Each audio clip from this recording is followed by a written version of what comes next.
Hey guys, Judge B here with my lovely lady. Hello. And we just saw Zootopia. Wow, that movie. Wow, that movie. Jeez. I came in trying to see a children's film, and I got something so much more. Do you want to go first? Because you know when I talk, I don't stop. I don't even know.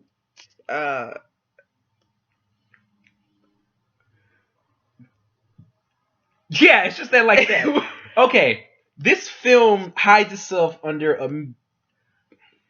If you have not seen Zootopia yet, do not watch this video. Spoilers. There are gonna be spoilers. Spoilers. Mega spoilers. Mm-hmm. Mega spoilers. Okay. So pretty much, anyway, this movie it hides itself as a cute innocent story of a bunny trying to become a cop and solving a major case. Mm-hmm. And it's a really big case, you know. She is a small bunny being a police officer. And of course, you know, you wouldn't want a small little bunny trying to stop like a big giant polar bear or something, right? I mean, that wouldn't work. And it's all about her breaking those boundaries. And, you know, even people tell her all the time, it's like, you know, bunnies can't be cops. And you, as a person sitting in the audience, think, that's correct. Bunnies cannot be cops. She proves that wrong. She proves that wrong really quickly. And this girl got some legs on her to where she pretty much knocked the crap out of people by jumping in their faces. This guy and his obsession with this bunny's hips is... Them bunny got legs and that bunny got butt. I don't care what anyone says. I completely understand all of the slash fic that I keep seeing online between her and the rabbit and the fox. She got a butt. She got hips. She got legs. But they're not sexual. It's simply she's a bunny. They need to have big legs. What kind of bunny doesn't have big legs? I told you that! And they all got hips. Anyway. And you know, at first, when we first went to go see this movie, we saw a bunch of articles saying, you know, Zootopia is about dealing with racism and white privilege. And I was like, there's no way. There's no way. God damn it, it sure is. It surely is. But as she put it earlier, that while it's about that, it's almost hard to figure out who's who. Zootopia is very cleverly done because you can't tell what side is supposed to represent what side. Like, you can't tell because all the stereotypes are so jumbled up and mixed in, and so you don't know. Like, you get one little inkling towards the end of the movie when the I guess the bad guy of the movie is talking about their plane. You get like a sort of a little hint about who may be who, but even that doesn't help. Throughout the entire movie, you can't tell who's supposed to represent what group in real life. So it was very expertly done. Because after reading that, I would see so many articles about people saying how much they hate Zootopia because it's all about, you know, dealing with racism that doesn't exist. It does exist, but racism that doesn't exist. But with this one, like, it bounces back because, like, the first joke you can tell had to do with racism was that when the bunny went to the precinct for the cop thing, and the jaguar's in the front, and pretty much says, "Oh, you're so cute." And she sort of said, "Oh, wait, it's not. You shouldn't say that." She said, "It's okay when a bunny calls another bunny cute, but when you say it, it's like it's not right." And it's like he goes, "Oh my god, I am so sorry." It's like, "Oh wow, bunny cute is this world's, excuse me, nigga." No, it doesn't have to be this world's thing, but it's this world's.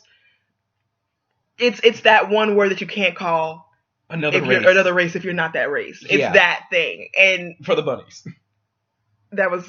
I was like, wow, we went there within the first, I think, 10 minutes. 10 minutes was it?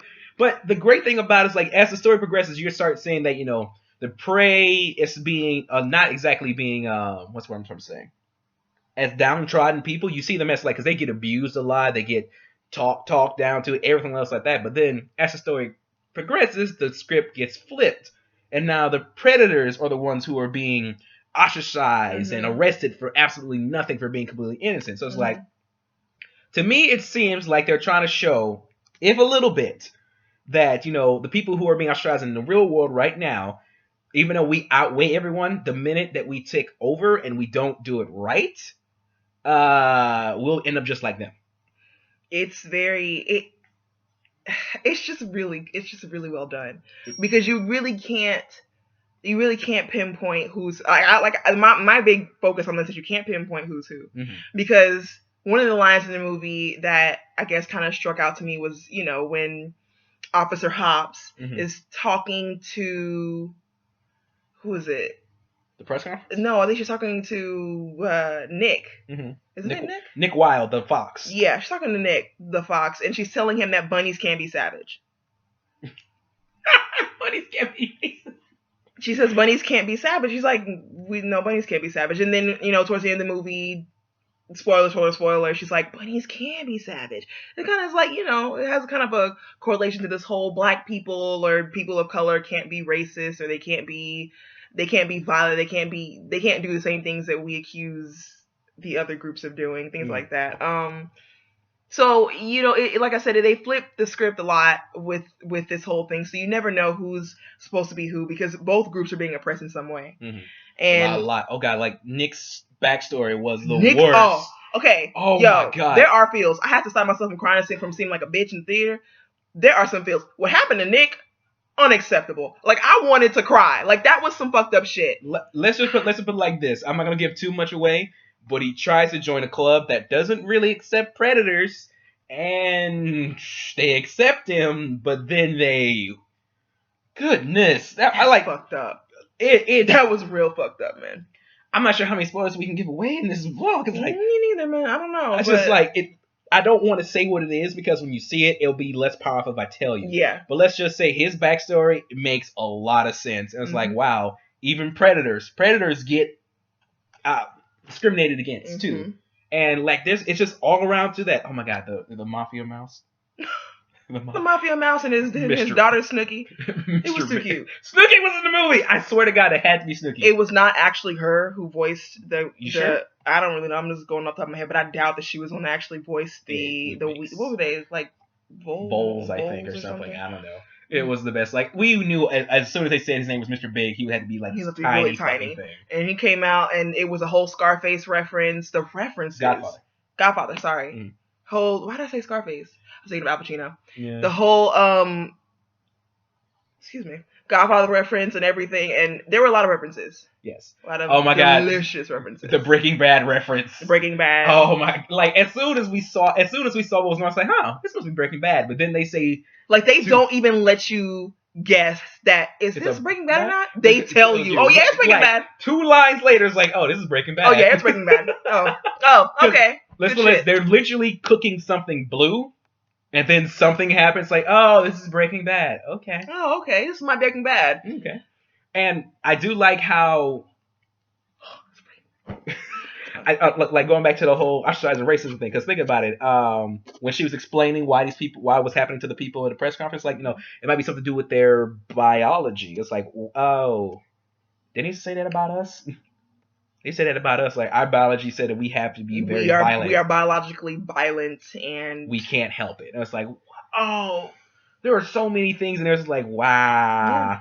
Yeah. So I keep saying, it's my favorite one was Nick and Hobbs is helping out. They're getting a sheep to help them do stuff, and while she's busy, Nick goes. He starts touching her. Oh my God, it's so soft. It's like, don't do that. Don't you never let me this close ever. Yep. It's so soft. It's like, whoa. It's like, he starts touching her fro. I was like, oh. And he had to struck a chord with him. Yes, because people who have known me for a long time, I used to have dreads. I used to have long, luxurious dreadlocks. And now you're going bald. And people always touched it without asking me. Because they always said, oh my God, I thought it would be like real coarse, but it's so soft. It's like, don't touch me. Don't touch me. Don't touch me. Don't touch me. It was just an all-around great movie. Mm-hmm. It really was. And it's an equality movie. It's all about trying to get true equality for all species, all races, all species.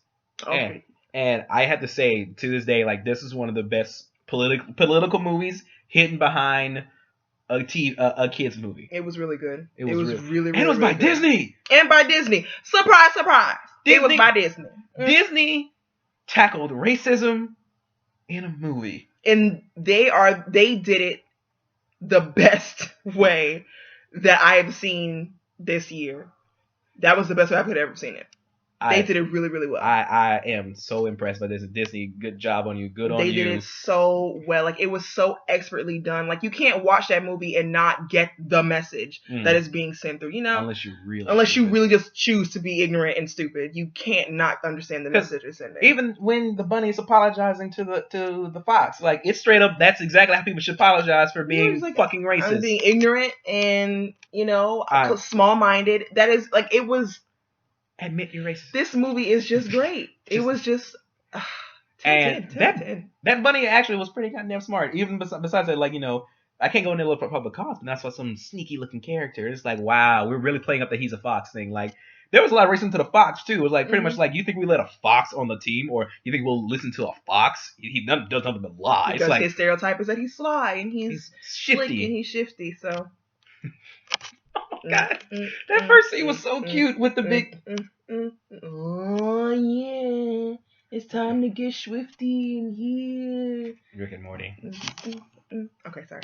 That first scene with the fox and the baby fox and getting the jumbo thing, that was so fucking cute. It was cute. And then the baby started talking. And I was like, he was like, he's working with the fuzz. I was like, no. Get it right. It's like, he's working with the fuzz. She got you there. Like, and it's a like tiny baby, like tiny fox with his deep ass voice. It's like, this is so good and so funny. It was very funny. I 10 out of 10. I'll give this movie 10 out of 10. The only bad thing I'd say the entire film was that I saw the villain coming a mile away. I saw the villain coming like halfway through the film. I remained very oblivious to a lot of the things that were going on, especially as far as who is going to be the villain. I tried to keep everything. I didn't want to look too far ahead, because if I paid too much attention, I probably could have seen who she was. But I was trying. I tried with the movie. I really did try, and I didn't see it. I couldn't see it. Oh my God! And people laughed at her in the theater. Because okay, no, shut up. Okay, there's a part in the movie, okay, where there's a jump scare. And I get that it's an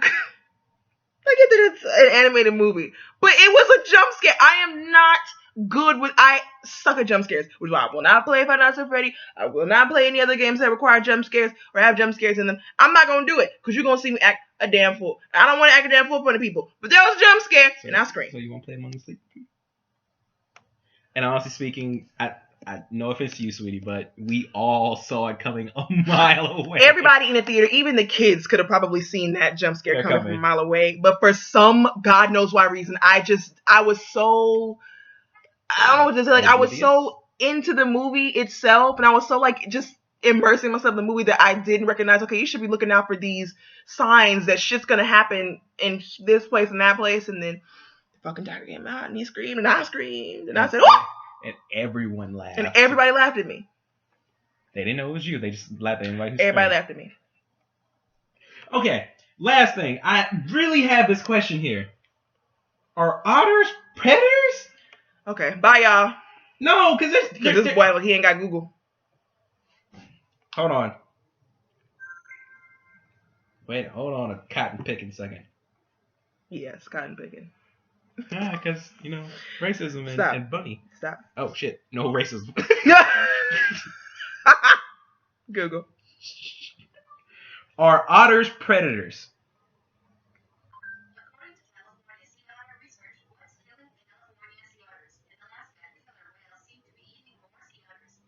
That's not what I asked. What? What did you see?